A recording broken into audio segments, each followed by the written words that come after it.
Hello बच्चों, welcome. आज हम आपको अलंकार और अलंकार के भेद और उसके अंतर के बारे में आज हम आपको समझाएंगे कि अलंकार के भेद में और उसमें अंतर क्या है। तो इनकी बारीकी को आप समझेंगे। पिछले वीडियो हमने आपको अलंकार की परिभाषा समझाया था और उसमें 6 परिभाषा हमने दिया था और उनको बहुत अच्छे ढंग से हमने क्लियर कर दिया था। देखिए, हिंदी हमें जितना हंसाती है, हिंदी हमें उतना रुलाती है। हम जब 9th to 12th क्लास में रहते हैं तो हिंदी को पढ़ते हैं, हंसते हैं, परिभाषा याद कर लिया, उसका एग्जाम्पल दे दिया, उदाहरण दे दिया और हमने एग्ज़ाम को पास कर लिया। लेकिन इतना नहीं, हम गहराई से नहीं समझते हैं कि हिंदी आगे चल करके हमारे लिए कितनी महत्वपूर्ण है, इसको हम नहीं समझ पाते हैं। लेकिन जब हम आगे जाते हैं, कंपटीशन को बीट करते हैं, तब वहाँ पे हिंदी का क्या महत्व है, हिंदी में जो व्याकरण होते हैं उसका कितना महत्व है, तब ये बाद में हमें समझ में आता है। और बाद में इसी चीज़ों को लेकर जो हमें शुरू से, हमें नर्सरी क्लास, सेकेंड क्लास से, फर्स्ट क्लास से ही ये सारी चीज़ें पढ़ाते हुए हम व्याकरण पढ़ते हुए चले आते हैं, लेकिन कहीं भी हम इसको गंभीरता से नहीं लेते हैं, इसको बारीकी से नहीं समझने का प्रयास करते। केवल बस हमने डिफिनेशन लर्न किया, हमने आंसर दे दिया। लेकिन हिंदी बहुत आसान है, हमारी मातृभाषा है, राष्ट्रभाषा है हिंदी, और हिंदी को हमने पढ़ लिया, लर्न कर लिया, एग्जाम को हमने पास कर दिया। लेकिन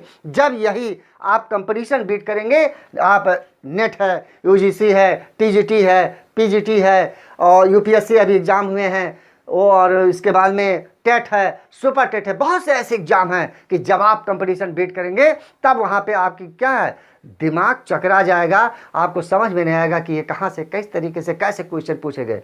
लोग 5 मिनट के अंदर सारे अलंकार को उठा करके उसके सारे एग्जाम्पल सहित समझा देते हैं। ऐसे ट्रिक में बताते हैं कि 5-7 मिनट में सारा वीडियो खत्म, और उस ट्रिक को लोग अपना करके जाते हैं क्या, एग्जाम देने के लिए। जरा सोचिए कि ये 5 मिनट के ट्रिक में पूरा अलंकार अगर हम आपको समझ में आ जाता है तो क्या रहीम, तुलसी, कबीर, मीरा, जितने भी बड़े बड़े कवि हुए, क्या उनसे ट्यूशन पढ़ने जाते थे कि 5 मिनट में सारे ट्रिक को समझ करके जाकर के एग्जाम दे दिया? ऐसा नहीं है, ट्रिक कहीं काम नहीं करता है। क्योंकि अगर अलंकार इतना आसान होता, काव्यों में अगर रस इतना आसान होता, काव्यों में छंद अगर इतना आसान होता, इसके जो व्याकरण अगर इतने आसान होते, तो ये हाई लेवल के कंपटीशन में पूछे नहीं जाते। तो यहाँ पर ट्रिक आपका कोई काम नहीं करेगा।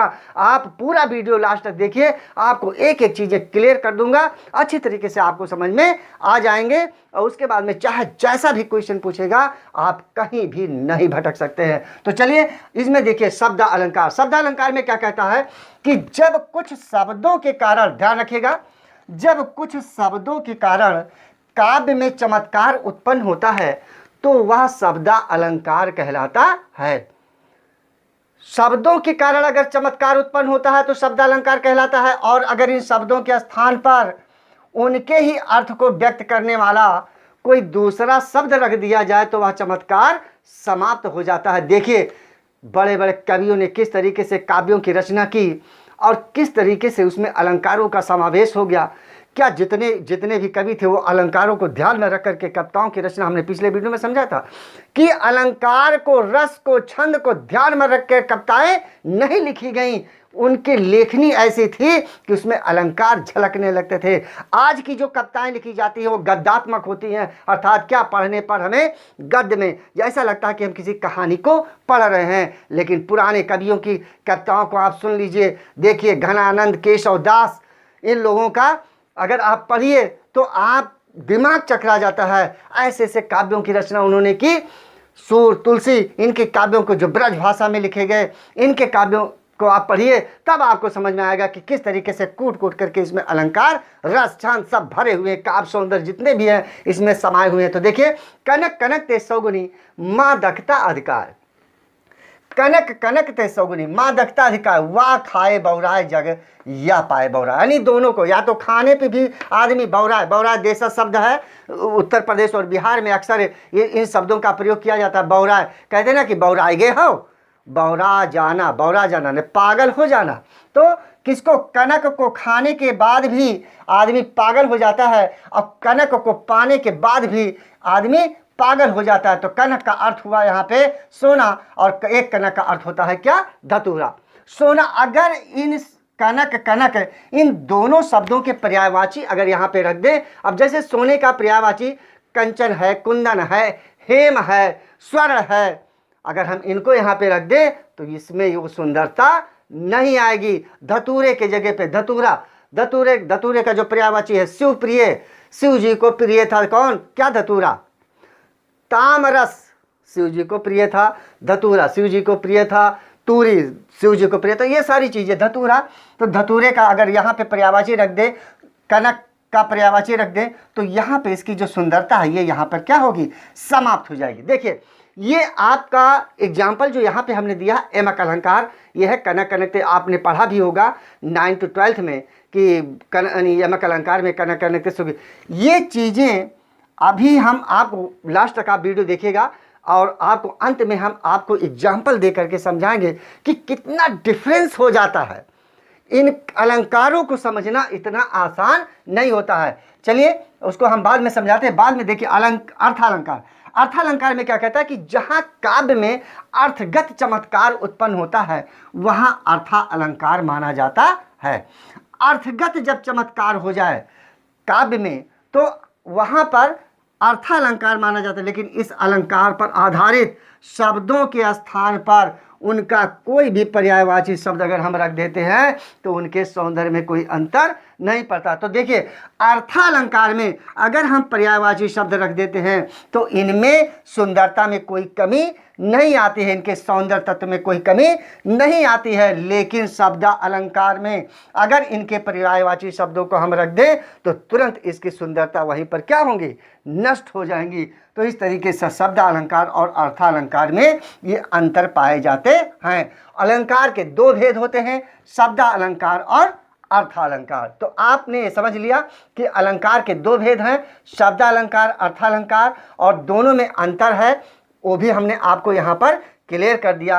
अर्थालंकार का एक एग्जाम्पल है चरण कमल बंदो हर राई। चरण कमल, अब देखिए चरण कमल बंदो, सूरदास ने लिखा है चरण कमल बंदो हर राई, जाकी कृपा पंग गिर लंघे, अंधे को सब कुछ दर्शाई। सूरदास ने बहुत अच्छे तरीके से प्रभु की वंदना की है इसमें, भगवान श्री कृष्ण की। तो चरण कमल बंदो हर, अब कमल, कमल के जगह पे अगर हम दूसरा शब्द रख दें, राजीव है, कमल का जो पर्यायवाची है राजीव रख सकते हैं, नीरज रख सकते हैं, नलिन रख सकते हैं। तो इस तरीके से अगर यहाँ पे इसकी जगह पे कोई दूसरा पर्यायवाची शब्द रख देते हैं तो इसमें इसके सौंदर्य में कोई अंतर नहीं पड़ता। लेकिन अगर यहाँ पे पर्यायवाची शब्द रख दिया जाए, इसको बदल दिया जाए तो तुरंत इसकी सुंदरता समाप्त हो जाएगी। तो ये आपका शब्दालंकार हो गया और अर्थालंकार हो गया। अब हम इनकी बारीकियों को हम समझाते हैं कि जैसे लोग कहते हैं कि 5 मिनट के अंदर हम आपको एक ऐसा ट्रिक बताएंगे कि आपको सारा अलंकार समझ में आ जाएगा, कहीं आप नहीं भूल सकते हैं। तो देखिए हम यहाँ पर आपको एक एग्जाम्पल दे करके समझाते हैं और इसमें आप सोचिए। देखिए अभी यहाँ पे हमने आपको लिखा था कि कनक कनक ते सौगुनी मादकता अधिकाय, कनक कनक ते सौगुनी मादकता अधिकाय, मादकता अधिकाय, ये आपका यमक अलंकार। ध्यान रखिएगा, आपको ये समझना है कि कितना टफ होता है, कितना कठिन होता है अलंकार को समझना। अगर आप कंपटीशन बीट करते हैं तो आप पूरा वीडियो बहुत ध्यान से समझिएगा। यमक अलंकार, कनक कनक ते सौगुनी मादकता अधिकाय, अभी हमने आपको समझा। दूसरा हम लिखते हैं यमक का ही, और इसमें आप समझिएगा कि देखिए क्या मिलता है। इकली डरी है, इकली डरी है, घन देख कर डरी है, घन देख कर,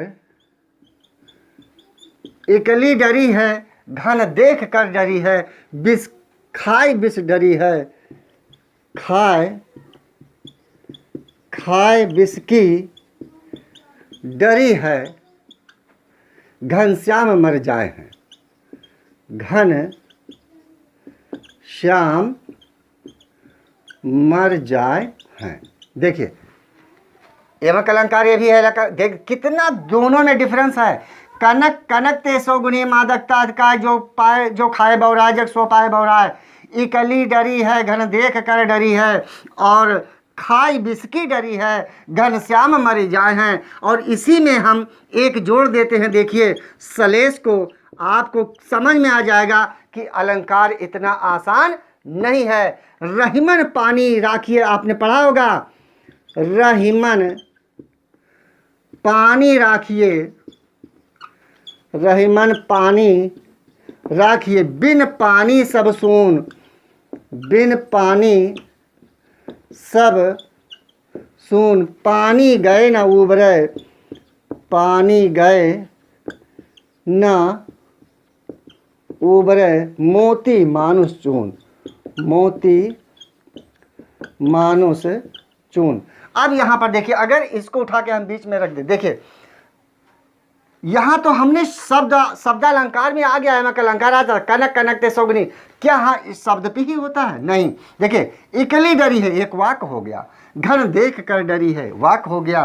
खाई बिस्की डरी है, वाक हो गया। यहाँ पे देखिए रहीमन पानी राखिए, बिन पानी सब सून। पानी गए ना उभरे, मोती मानुष चून। अब यहाँ पर देखिए सलेश और यहाँ पर देखिए यमक, लेकिन अगर इन दोनों को रख दिया जाए तो आपको यहाँ पे ये समझ में नहीं आएगा कि कौन किसमें यमक है और किसमें सलेश है। तो ये क्लियर करना इतना आसान नहीं है। तो इसीलिए मैं कहता हूँ कि अगर आपको अलंकार के भेद समझना है तो अच्छी तरीके से आप समझिएगा।